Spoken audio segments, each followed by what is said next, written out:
with coverage you can count on. This is the Erie News NOWCAST.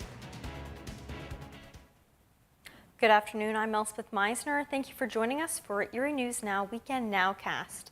We're going to start today remembering those lives lost on September 11th, 2001. This morning, 9/11 memorials began right here in Erie as community members and leaders honor those lives lost 20 years ago today.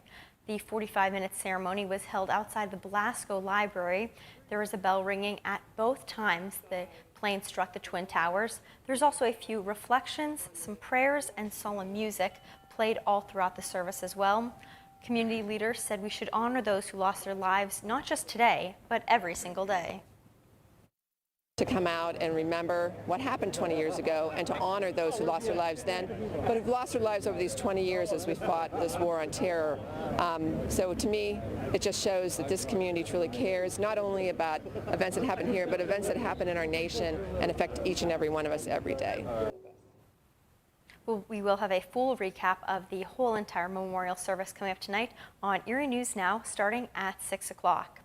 Well, fighting fires has changed a lot in the past 20 years, everything from the procedures to the equipment used. Although Erie was far away from New York City, and many local firefighters, including volunteer firefighters, were prepared to head to New York City if they needed that extra support. Local volunteer firefighters say they didn't know when or if they would get called to help all around the country, let alone when they would get that call. But they were prepared and ready.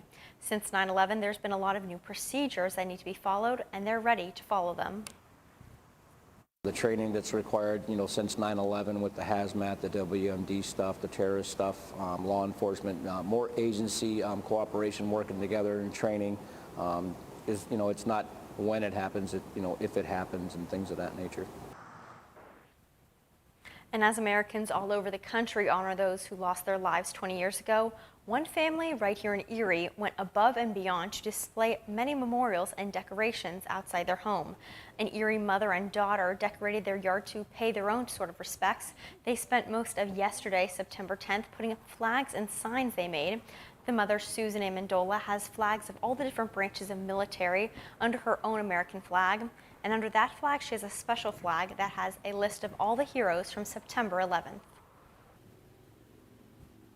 I just think we need to be, diligent in appreciating the sacrifice that was made that day and not forgetting the sacrifice, and to always remember that our freedom isn't free. It's sad that we should never forget the ones who gave their lives, on 9/11, but I think we also have to be mindful of those that are still doing that every day for us.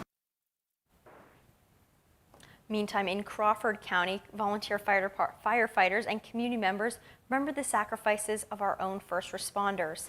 It was 110 stories to the top of the World Trade Center towers, so first responders and others walked the equivalent, which is over 2,000 steps, up and down the Crawford County Fairgrounds grandstands yesterday to symbolize the same climb made 20 years ago.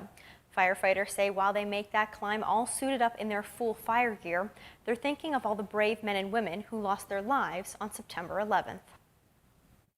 I think it's important just knowing how many people lost their lives, how many families were affected, and especially for us first responders, of how many that we couldn't imagine going into that day of having that and knowing that they were pretty much walking to their certain death and still did it either way. And so we kind of wanted to pay tribute to that and honor all those that did that and did their job. And switching gears now, football fans will get to see how the NFL does their tribute to the heroes of 9/11 prior to tomorrow's kickoff. That includes Kansas City, where the Browns will take on the Chiefs. Erie News Now Ethan Kibbe has just landed in Kansas City, getting ready for the big game tomorrow. Good morning, guys. A busy day here at Buffalo Niagara International Airport. People coming in, getting ready, hopping on their flights. Busier than I expected here this morning. As you know, I'm headed to Kansas City to cover the Browns and Chiefs, and the Browns' first game of the year, as they are perhaps a trendy Super Bowl pick this year. But here flying out on the 20th anniversary of 9/11. Security tight at the airport. Passengers still moving through at a brisk pace. The TSA doing a good job of moving people through quickly, but there's a heightened sense of security here. You can feel just that little extra oomph as agents try to make sure that travelers are safe on a day that the nation remembers, mourns, and also perhaps worries, just trying to make sure that everybody stays safe 20 years after one of the darkest days in American history. I'll update you on my flight, my journeys, and my eventual arrival in Kansas City throughout the day on our Facebook page. Make sure to tune in for that.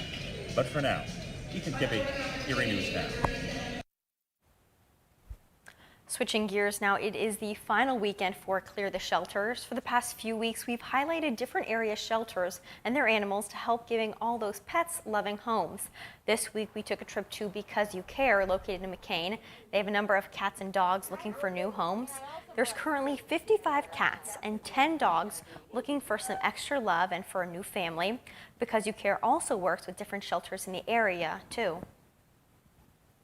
We all do work together, so Because You Care, a lot of what our mission is as we use foster homes. So any new dog or cat that comes into us, the first at least 2-3 weeks to a month of their life, they go into a foster home before they come to the center.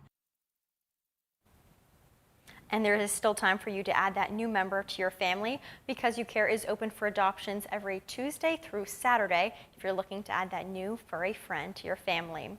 And this morning was the 8th annual Beast on the Bay, and over 1,000 people stepped up to the challenge to tackle the course over sand, trails, water, and over 30 natural man-made obstacle courses. The events began at 8:30 this morning, so bright and early, and the courses all were at Presque Isle today. Then starting at noon, the adaptive course began at Waldemere. Participants we spoke to, including the winner for the men's group, were just very happy to be able to compete once again.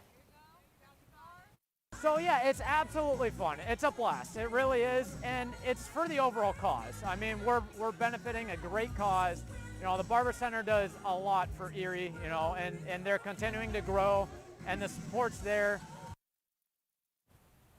And all the money raised today will benefit all the children and adults with disabilities or behavioral health challenges at the Barber National Institute. Thanks so much for joining us on the Erie News Now Weekend Nowcast. Be sure to tune in to Erie News Now at 6 for all the latest news, weather, and sports. Have a great Saturday.